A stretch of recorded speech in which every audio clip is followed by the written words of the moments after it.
Hello, Internet, and today I'm going to talk about all the books that I read in March. I've been reading a lot this past year. I've read over 75 books, and a lot of those books were read in March. I have read a lot, and this is going to be really hard. I really want to make this concise. I want to get to all the books that I've read without making this an hour-long video, and trust me, it's been a struggle. So, I've read a total of 32 books this month. That's amazing. I'm really proud of myself. Now, to break that down, I owned 26 of them. I borrowed 6 of them. To break it down further, 1 was an ebook, 12 were on audiobook, and 19 were read in physical copy. So we're going to go to the ebook first. The first ebook was a comic book. It was a graphic novel called Descender. It was the very first volume. This follows a young android called Tim 21, and he is a companion robot to a young boy. He unfortunately gets shut down in a weird period of time where androids end up rising up against the other species in this universe, right? And Tim 21 wakes up to find out the boy that he is a companion to gone, and he is now on search to find his companion and the boy he's supposed to be a companion to, but he also has to deal with this fact that androids are not really highly thought of outside of android circles. It is very sweet. I gave it a 5 stars. I really liked it. It's done in watercolor, which is not something I see often when it comes to graphic novels, but worked fantastically. It's very beautiful, and I really would like to see more. So now we're going to move on to physical books. First, we're going to start off with other graphic novels, since I was already talking about a graphic novel. First, we're going to mention Empowered. This is volume 3. I've already read and I own the first 2 volumes. This is a rated M for mature. It has some smexy times in it, so be aware of that. This follows a woman called Empowered. She is a superhero. She is not a very good superhero. A lot of that has to do with her self-confidence. This particular book kind of mixes her story a lot more with her friend Ninjette, who is this ninja princess, and we really talk a lot about like a few little mental issues, social issues, stuff like that. Otherwise, it's just pretty sweet. Adam Warren does a pretty awesome pencil work and pencil graphics. I really like how this talks about self-confidence and mental issues, and looking at Empowered and how even though she has no real reason to be self-conscious, she still is, and how that sort of affects her mentality and how she is supposed to do things, and like everything that works in there. I'm not going to try to make this deeper than it seems. It's just a really good time, and I personally enjoyed it. Next, we have volumes 1 and 2 of Paper Girls. This is by Brian Vaughan. The 3rd book was nominated for the BookTube SFF. I wasn't planning to read the graphic novel section, but these came at a pretty cheap price, so I bought them. This is very strange, and I'm still not really sure what's going on. I just kind of already like it. It's one of those, like, I don't know what's going on, but I like what I'm seeing. So basically, it is about a bunch of paper girls who are not made out of paper, which is what I assumed when I first read the title, but is a bunch of newspaper delivery girls, and they end up getting involved in this weird sci-fi thing. Like, they find a weird machine, some weird lights going on, some weird creatures start showing up, and they start to find out there's some weird stuff going on with time. And I'm not quite sure how time works in this, but I don't think it's so much time travel as like all of time exists at the same time or something like weird like that. And the Apple is an evil company trying to kill kids. Like, that's all I really got. Next, we have the entire saga series as far as it is now, which is up to volume 8. I've read volume 1 through 8, all of them this month. They're really good. If you are not familiar with Saga, this is a science fiction graphic novel about a planet and a moon and the people on them. The people of the planet and the people of the moon hate each other, and they have spread their war across the galaxy. Now, these 2 different races of aliens have been like just causing havoc across the galaxy with their war. The 2 main characters, one is from each species. They end up falling in love. It's like a Romeo-Juliet tale, except I actually like these characters.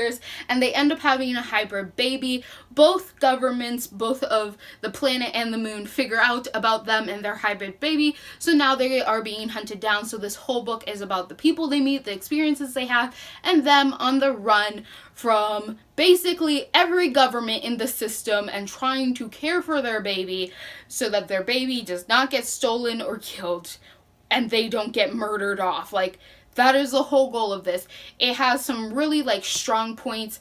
There's some really horrible stuff that happens in it, but I think, like, I actually like the horrible stuff that happens because it felt like it was supposed to happen. Sometimes I have a problem when bad things happen in books for the sake of being bad things, but here it felt like their lives are pretty shit, so of course shit things are gonna happen to them. So I ended up really, really liking this. I loved how Volume 8 ended because, like, you gotta wait for Volume 9, so I liked how Volume 8 ended, and each volume ends pretty well, that you're not left on too big of a cliffhanger when you're trying to wait. So I appreciate that, even though I got to read all of these volumes pretty much back to back. I like that they take the time to do that you're not left on the hugest cliffhanger, even if you still have a lot of questions left at the end of the day. And the last two graphic novels that I read is Wicked and Divine Volume 5 and Volume 6. This is about a pantheon that is rebirthed every 90 years, and then they have 2 years to live, and then that 2 years is up, they die. There's been some weird stuff happening where random gods are dying before their time is up, and they end up finding out there is a conspiracy, a pantheonic conspiracy that is happening. So this book takes place right after Volume 4. They are back-to-back issues. Both of them are called Imperial Phase. We are finally slowly discovering a little bit more about what's up with this pantheon and what's up with them dying and all of this sort of things. It's really slow going, but I actually like it. I think if you enjoy the mess that pantheons are, you'll like this. Like, pantheons are messy. Like, think about the Greek pantheon. Zeus was sleeping with everyone. Everyone was betraying everyone, stabbing each other in the back, and no one was a reasonable or good person. That is basically this. Every person in this pantheon is pretty messed up, and it really gives you that story of God. Like, I don't think you're really supposed to connect to these main characters, so you're just supposed to witness what's unfolding with these gods and, like, what's going on with this weird pantheonic thing. So this is very much a pantheonic story. If you like pantheons, you'll like this. If you're, like, pretty so-so, you might not enjoy yourself as much so. So now on to the other books that I read in physical copy. We have King of the Wilds by Nicholas Eames. This was put on for BookTube SFF. This was a 5-star read. It was marvelous. The short and sweet of this book, they live in a high fantasy world where bands are a normal thing, or they used to be. So bands are just like groups that go around, do adventures, stuff like that. So Saga, which is the band that is talked about in this book, was really, really famous. Like, they basically were the best team. They are legends. Now, Clay Cooper is living his life out. It's been 20 years since the band disbanded, and his friend Gabe comes to him and is like, man, we need to get the band back together, please, because Gabe's daughter Rose is on the other side of the land in the midst of a bloody war, and she is held under siege, and this man just wants to save his daughter, and he's like, the only way we can save my kid is if we get the band back together. We're the best of the best, or at least we used to be, so come on, Clay, let's go. And Clay is the one narrating the story, and he talks about, like, how it used to be for Saga, how it is now, the way that their friendships have kind of evolved and changed, the way that they have evolved and changed, the way the world around them has evolved and changed. I really like watching this band because they really feel like good friends. They're such good friends. You know it's a real friend when you can go a long while without talking, but you're still friends. Like, this is this group.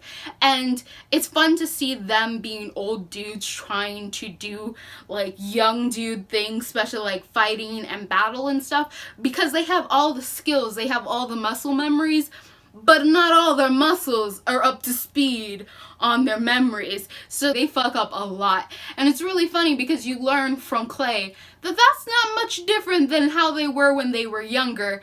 They just happen to have a lot more agility when they were younger. So it's really funny for them to try to, like, adjust to the fact that they really mess up when fighting a lot, but now they don't have their youth to save them when they mess up. But they're determined. There's some old dudes fighting. They're determined. They, like, start a whole revolution. They're great. I love this whole story. It was very, very entertaining. Very, very character driven, but also had a lot of really good action and knew when to make fun of things. I think some of the jokes are kind of like, they're very like lowbrow humor in some parts, but also a mixture of wittiness. So I ended up really liking the humor that it had, where it was this mix, and it ends up being really, really enjoyable. Next, we have A Kata Witch and A Kata Warrior. These are done by Nnedi Okorafor. This is a YA series about a young girl named Sunny. She lives in Nigeria, and she ends up finding out that she is a leopard person. A leopard person is something akin to witches and wizards. She also is albino, which later plays out in her being a leopard person, because it turns out like being a leopard person means that you have something that sort of makes you physically look different or be different. Like one of her friends, he's dyslexic, and that's sort of a sign that he's a leopard person.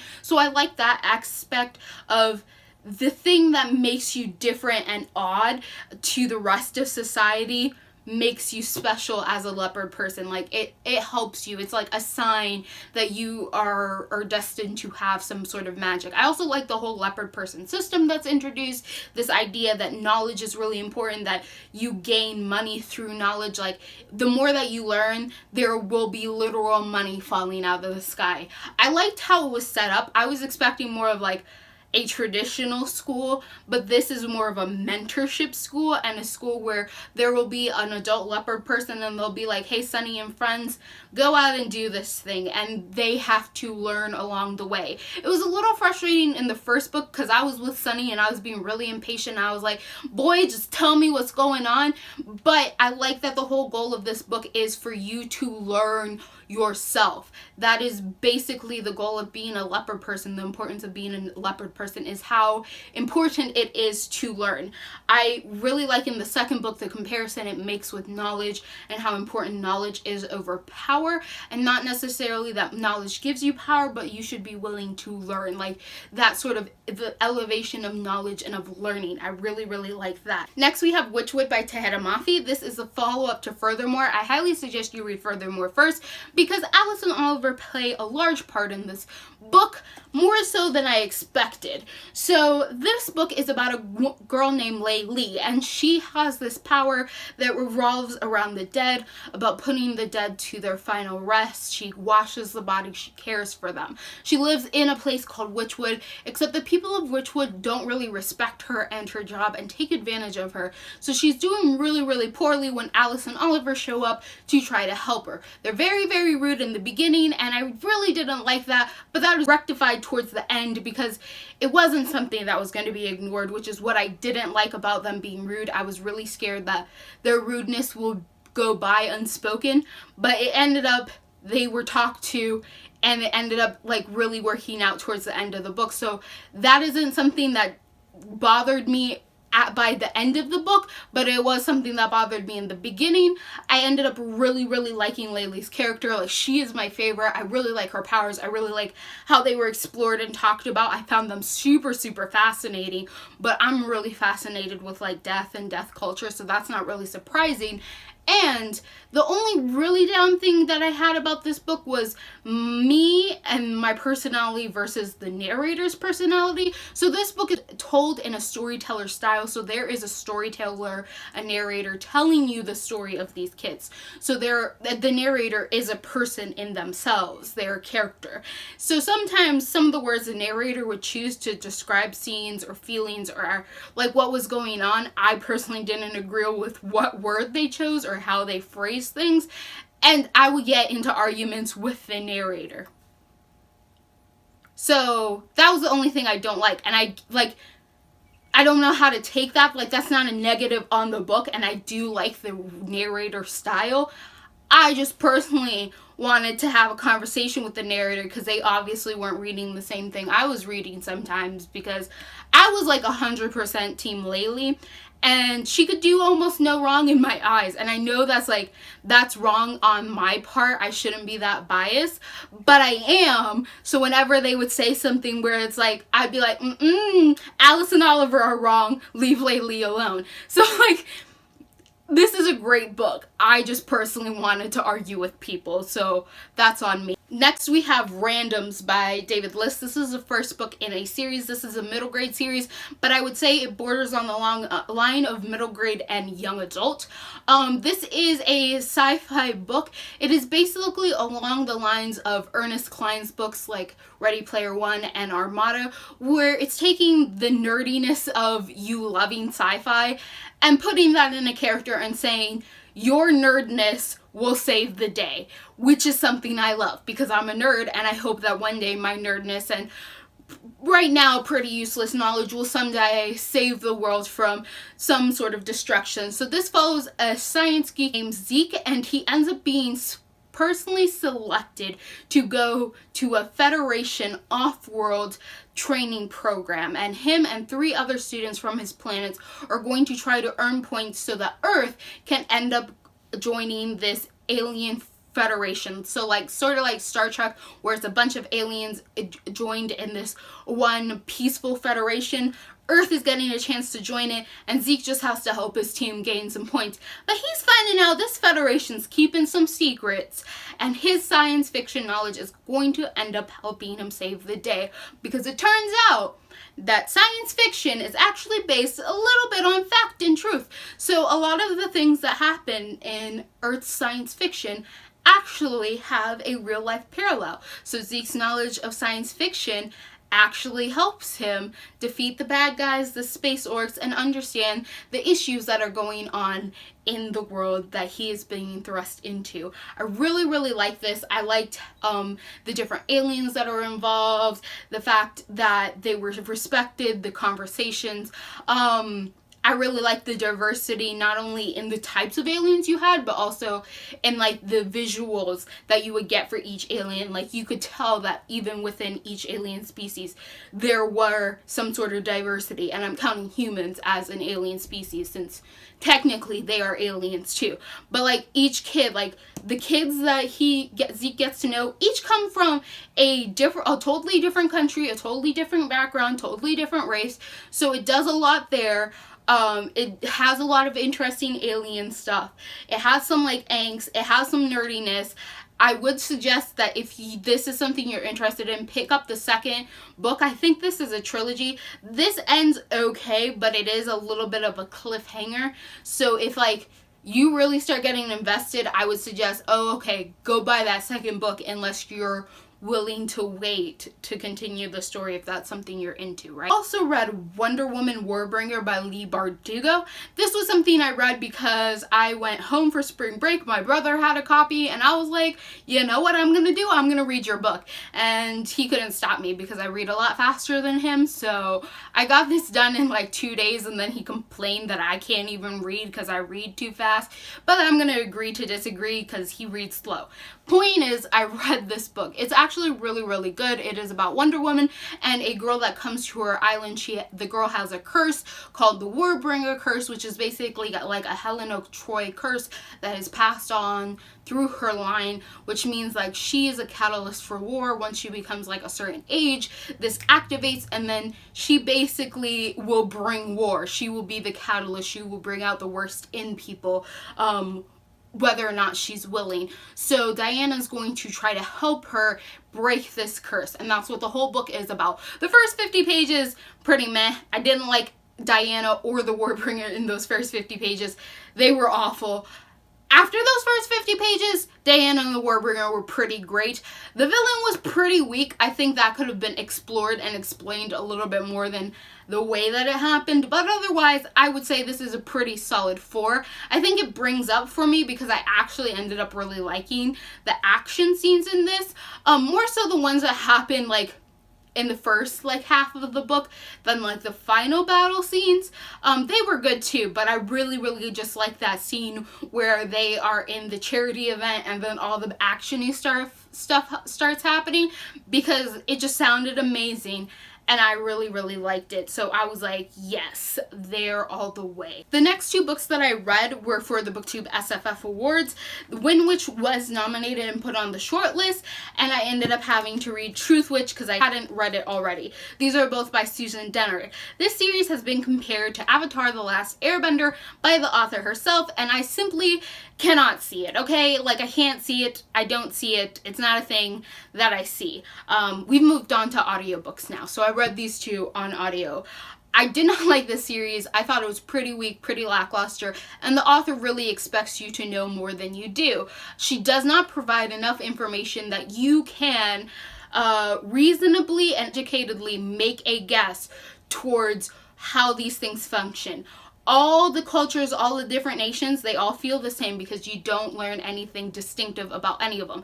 You learn there's a war, but you don't know what started the war, who started the war, why they started the war, what were the outcomes of the war, why they hate certain people, because there's a whole group of people that are hated, but you never know why, especially since that group happens to be majority thread witches, but people who aren't thread witches use their terminology, so I don't understand why their people are hated, but that's beside the point.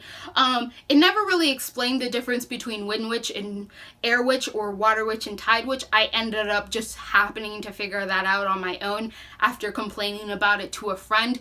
But it's like those small things where it doesn't bother to tell you what sort of power set you would have if you were a Wind Witch versus an Air Witch, like what abilities you would have, that sort of stuff. That really bothered me. Like, they are less powerful, but how much less powerful? Because they seem like they still have power. Truth Witch, this whole book is supposed to be like, oh, she can like see when people are telling you the truth, but her powers are pretty lame. Like, her powers, you as an average person could probably have like better deduction skills than she could. Like, basically her powers are glorified deduction skills that you could accomplish if you were just really good at telling body language and facial expressions and stuff like that.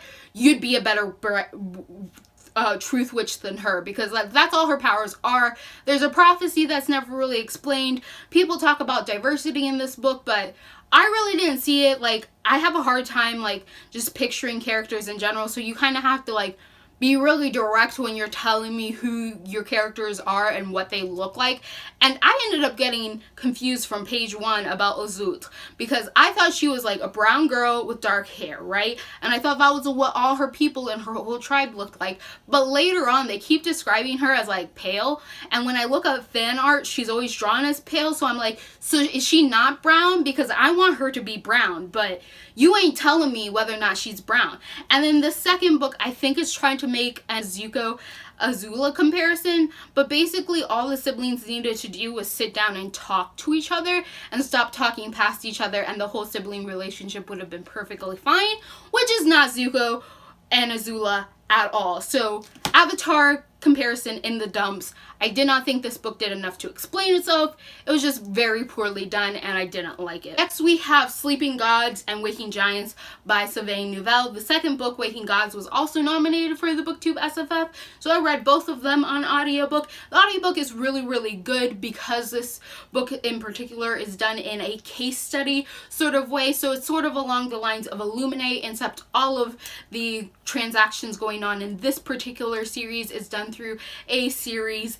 of interviews, all recorded by one man. So he's going on and around collecting all of these interviews about this project going on about rebuilding a giant alien robot. So it all starts when this young girl, who later becomes the lead scientist on the project, but as a young girl she falls into the giant hand of a giant robot. Now as an adult, she is trying to find all of these robot parts and put the robot back together, figure out what it's doing, why it's there, and who dropped it off on Earth in the first place. So the first book is just trying to discover like their theories about what's going on, and the second book is actually interacting with the people who dumped this robot here in the first place. It has really, really good progression. I think it works really, really well with the case study method. I highly suggest you read the audiobook because it has a full cast and all the people are doing different voices, and because it's a case study, it ends up going by really, really quickly, and I think having that very clear distinction where you're hearing everyone's voice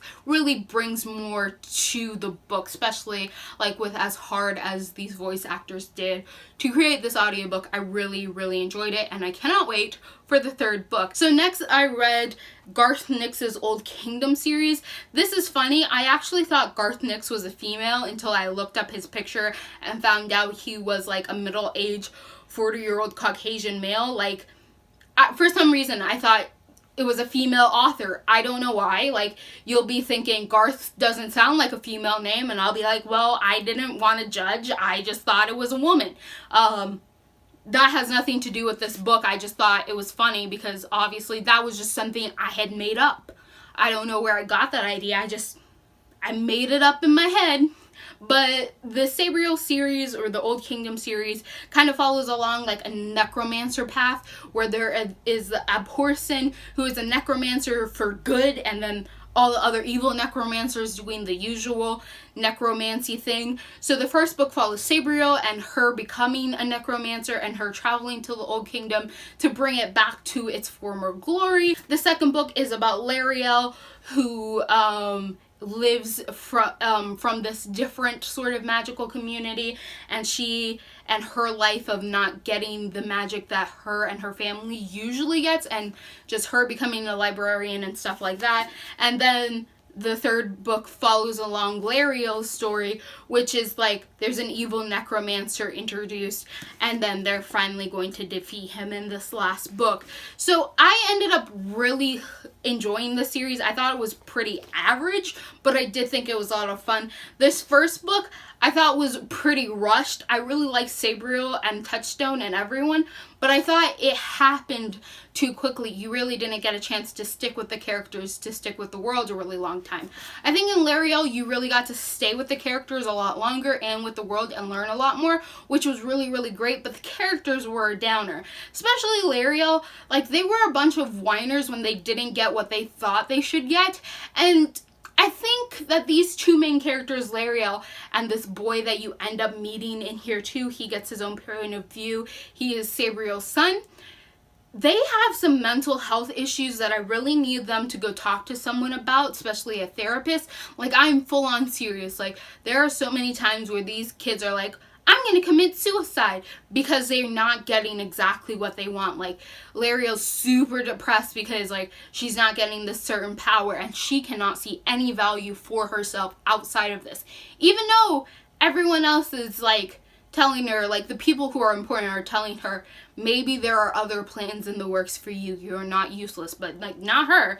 And even the boy, too. Like, the two of them together, like, I just really need them to see someone about their issues because it's really unhealthy. My favorite characters in this whole series is Mogget, who is like this spirit, but he is in the form of a cat, and the disreputable dog, who's like magic itself, sort of. But those two are the best. I love them. Everyone else was pretty average, but those two were fantastic. Next, I read Children of Blood and Bone by Tomi Amietti. There's a lot I have to say on this book, but short and simple, I really like Zelie. I liked her determination. If you don't know what this is about a group of people who used to have magic. The king didn't like that they had magic. He stole it away somehow, and he has been oppressing them for the fact that they used to have magic. 10 years has passed, and Zelie, who is supposed to have a magic that she never got to experience because she never came of age to fully come into her magic, has found out there is a chance for her to return magic back permanently to all of her people, so hopefully her people can get out of under this foot of oppression. It is a very fast-paced story. It is the first book in a new fantasy series. It is really good. I think there were enough little things that really bothered me that this is only a 4 stars, but it was really good. I never had a problem with the romance that people are saying, but that's because I view it in a certain way, which I'll explain later. But I think this is a pretty solid book. My favorite character was Zelie. There are 3 characters that you hear from. There are 4 main characters, but you only get to hear the point of view of 3. I'm not quite sure why that is. The other 2, they weren't my favorite. one I'm pretty sure is insane, and the other one had a few confidence issues that I really needed them to get over. But Zelie was there. She had a bunch of problems. Like, she had some hubris that she needed to get through, but I liked her. I liked that she was headstrong. She was pretty great. So I liked this book. Next, I read Serafina and Shadow Scale by Rachel Hartman. I read this because I originally wanted to buy Tess of the Road, but I heard that that was a companion to these two books, and I thought Tess was maybe a character in these two books, and I didn't want to read Tess of the Road without reading these two. It turns out I didn't have too much to worry about, but it does introduce me to the land, so I'm happy I read it. So Serafina and its sequel, it's a duology, is about a woman named Serafina, or a girl named Serafina, and she is actually half dragon and half human. They live in a world where humans and dragons have a tentative peace agreement. They used to be at war, but now there's a sort of peace, and they are trying to maintain this peace. Now, Serafina works closely with the people of the castle. She tutors the princess. She ends up becoming friends with the prince, and there is a death in the royal family. So Serafina, along with the prince, is going to try to find out who was really responsible before a war breaks out between the humans and dragons again, because some iffy things are going on around it. And the second book is more about finding out more about these hybrid dragon humans and like how they've affected history, how they came to be. I felt the villain in the second book was a little bit weak. I think there should have been a little bit more there. I thought Serafina was a little bit irritating in that book because I really needed her to sort of come to self-actualization of her powers and her abilities, but that didn't happen until the end of the book, so that was a little troubling to me. But other than that, I think it was a pretty solid duology. I think my favorite part was that I had an OT3 that I was dreaming of in the first book, and by the end of the second book, it had come to life. It was a thing, and I was really happy because my OT3 was canon, and it was not something I was expecting. Next, I read Cinder. I have a copy of it, but it's like, it's under stuff and I don't want to grab it. So Cinder by Marissa Maida, this first book in Lunar Chronicles. I'm sure you guys know what it's about, but it's basically Cinderella retelling, except Cinderella is a cyborg living in a sci-fi world. I read this book before. I really didn't remember anything about it other than Cinder was a cyborg, and there was something with Queen Lavanna that happened at the end of the book. I think was a pretty solid book. I would only give it a 3. I had a lot of problems with Cinder as a person and as a character. There was like one major instance where Cinder was being too much of Cinder for her to help the situation, and it really frustrated me. She's the type of character who talks too much and interrupts you before you get a chance to speak. So there are a lot of times where people are trying to give her information, but she gets like too hyped up and mad that she doesn't listen. There are a few things about her being cyborg that I didn't like the fact that she called herself ugly all the time because she was cyborg. Like, I understand if the world around you oppresses you because they don't count you as human, but the fact that she was always calling herself ugly, she didn't think that she deserved Prince Kai's love because she was a cyborg, and stuff like that really irritated me, and I kind of just needed her to see that she was awesome no matter what, and her being a cyborg did not make her any lesser. There were a few points where she was like, I don't know why I'm being persecuted for being a cyborg, but at the same time, she kind of fell into her oppressor's attitudes of like her being less than, which really bothered me. Like, I was like, you're not freaking ugly because you got a metal hand. You're probably pretty awesome. Like, I was sick and tired of that, so I really didn't like Cinder as a character.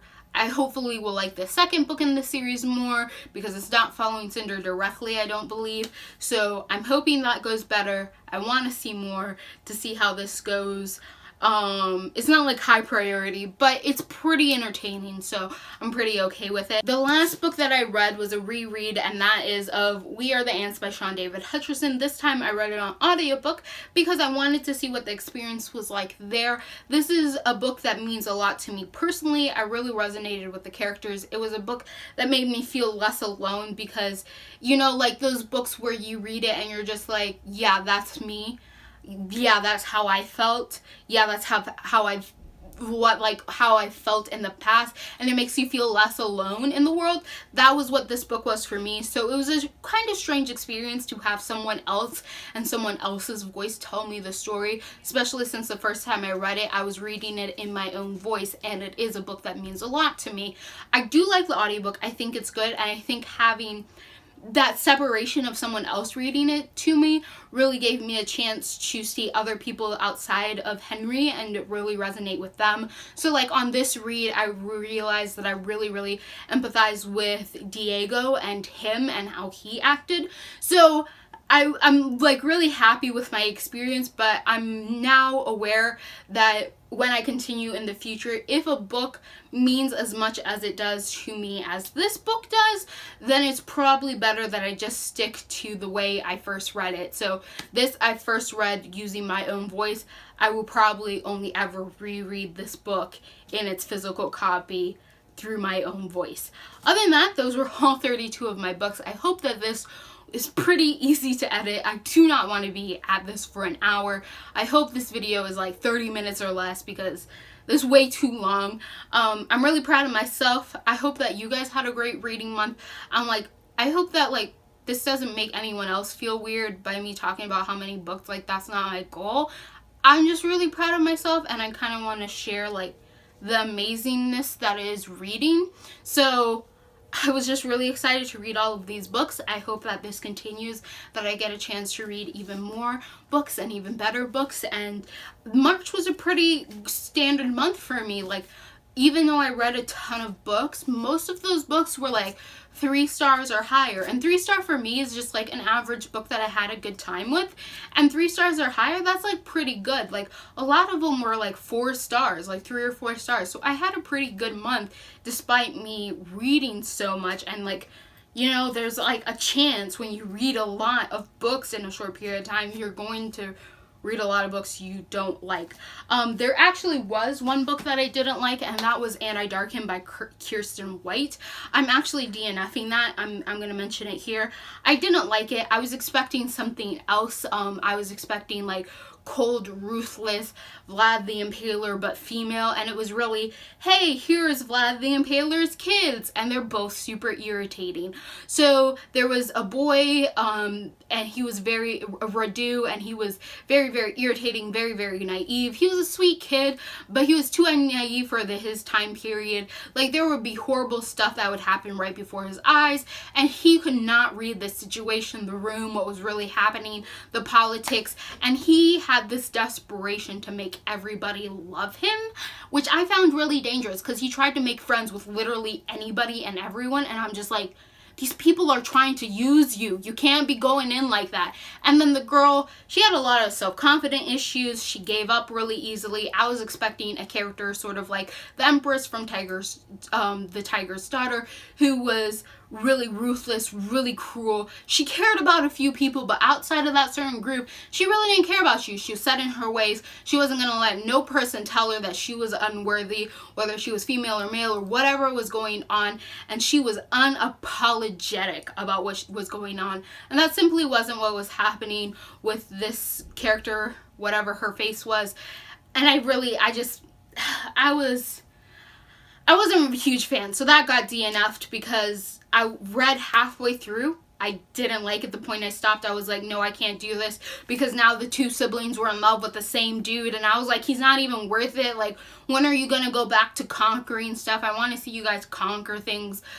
That wasn't happening. It was it wasn't going at the pace I wanted. The characters weren't who I wanted.